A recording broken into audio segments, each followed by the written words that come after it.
A table that turned strangers into allies. At first, it felt accidental. A shared table placed too close to the kitchen, seating guests who had nothing in common beyond coincidence. But by the end of the night, alliances had formed where silence once lived, and a simple decision about how people ate would quietly change the way they listened to one another. The restaurant was known for its refusal to separate. No private corners, no intimate booths, just one long table, worn smooth by years of elbows, laughter, and discomfort. New guests often asked to be moved. Some left when they weren't. The policy was non-negotiable, not as provocation, but as belief.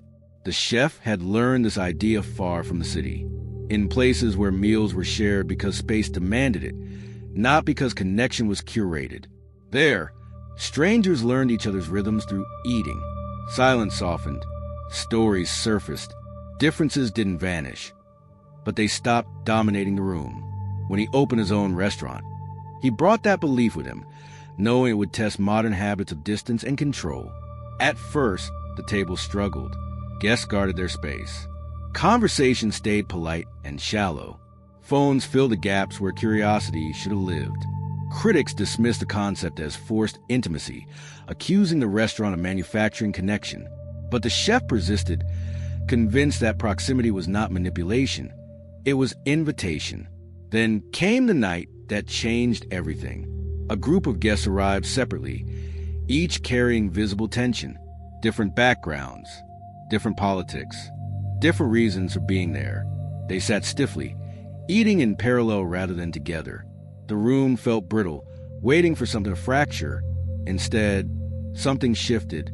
A shared dish arrived at the center of the table, meant to be passed, not plated.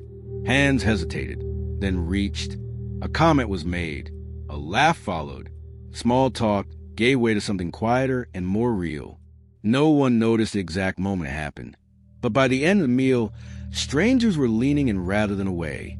The table had done something no speech could, and the chef realized he had stumbled into something far larger than a dining concept, something capable of turning division into dialogue, one shared bite at a time. But not everyone welcomed that kind of closeness. And as the table's influence grew, so did the resistance to what it represented. The reaction arrived quietly, masked as concern. Guests wrote reviews praising the food, but questioning the seating. They described the table as uncomfortable, unnecessary, even intrusive. Some claimed it forced interaction where none was desired. Others suggested offering options, private tables, partitions, a choice. The chef refused. Choice, he believed, had already narrowed how people experienced one another. The table was not there to create harmony. It was there to remove avoidance. As word spread, the table began attracting people for reasons that had little to do with food. Activists arrived curious about its effect. Journalists framed it as a social experiment. Cultural commentators debated whether shared space could actually bridge difference or merely mask it. The restaurant became a symbol, and symbols invite opposition. Tension surfaced during one particularly crowded evening. Two guests seated opposite one another represented opposing sides of a public debate that had divided the city for months. Their presence at the same table felt electric. Conversation stalled. The room sensed it immediately.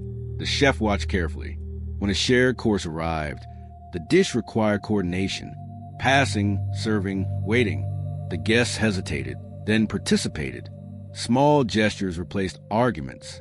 A comment about the food cut through the tension. A correction followed, then a smile. No positions were abandoned, but something softened. Later, one of the guests asked quietly to speak with the chef. They thanked him, not for changing their mind, but for reminding them that disagreement did not require distance. That conversation never made headlines, but it mattered more than any review. Not everyone agreed. A local columnist accused the restaurant of naive idealism. They argued that food could not fix deep divisions, that forcing proximity trivialized real conflict. The piece circulated widely and pressure mounted. Some sponsors withdrew. Regulators asked questions about operational flow. The table was no longer a curiosity. It was a challenge. Inside the restaurant, the staff felt it. Each night carried emotional weight, not because arguments erupted, but because vulnerability lingered. Guests were exposed to each other, to themselves. The table demanded patience, attention, and restraint. The chef began to understand the risk. If the table continued, it would not just attract critics. It would provoke forces uncomfortable with spaces that refused separation. And soon, those forces would test whether a shared table could survive in a world built on division, or whether the idea itself would be dismantled before its quiet work could continue. The conflict was forming, and the table stood directly in its path. The test arrived as policy, not protest. A new regulation proposed limits on communal seating, citing efficiency, safety, and guest comfort. The language was neutral, technical, almost reasonable, but its impact was clear. The long table, the heart of the restaurant, would have to be removed or divided. Shared space would be replaced by separations deemed more appropriate for modern dining. The chef read the notice slowly, aware of what was really being challenged. Not furniture, not logistics. The idea that proximity could still matter. The dining room felt different that week. Guests sensed uncertainty, even if they didn't know why. Conversations lingered longer. Shared dishes were passed with more care. Some regulars asked questions. Others simply stayed, as if refusing to let the table disappear without acknowledgement. A community formed quietly around it. Letters arrived. Not petitions, but stories. One from a couple who met there after sitting as strangers. Another from co-workers who stopped avoiding difficult conversations. One from a father and daughter who learned how to listen to each other again. None claimed the table fixed anything. They said it made things possible. The chef shared the letters with the staff. No speeches followed. They all understood what was at stake. Removing the table would protect the business. Keeping it would invite scrutiny, fines, and uncertainty. The decision was no longer symbolic. It was operational.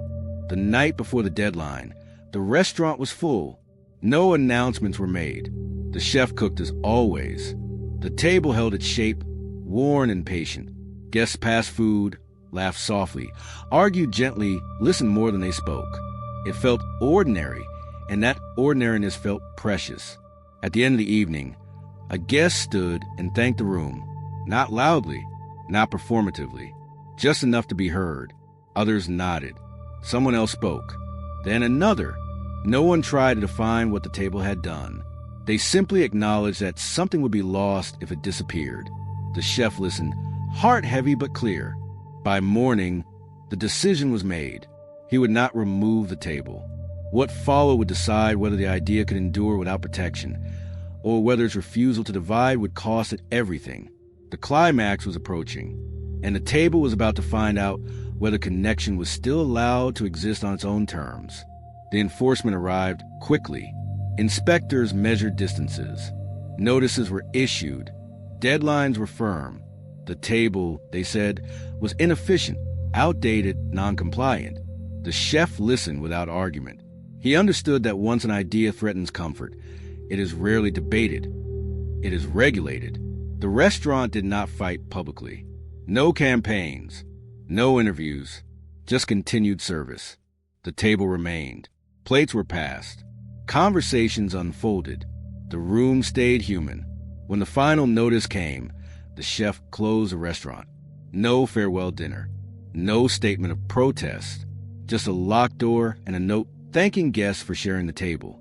Many assumed the story ended there. It didn't. The table moved. Not physically, but conceptually. Former staff carried the idea into new spaces. Cafes rearranged seating. Community kitchens experimented with shared service. Homes adopted the practice intentionally, inviting unfamiliar voices to sit together. The table appeared quietly, without branding or explanation, wherever people were willing to risk proximity. Years later, researchers studying social fragmentation would note a small pattern. Places that resisted separation, even briefly, created longer conversations, slower judgments, and unexpected alliances. They wouldn't trace it back to one restaurant. They couldn't. Influence like that leaves no clear origin. The chef never reopened. He believed ideas did not need to survive as businesses to matter. The table had already done its work. It had proven that strangers do not need agreement to share space. only willingness. And in a world that profits from division, that quiet proof was radical enough.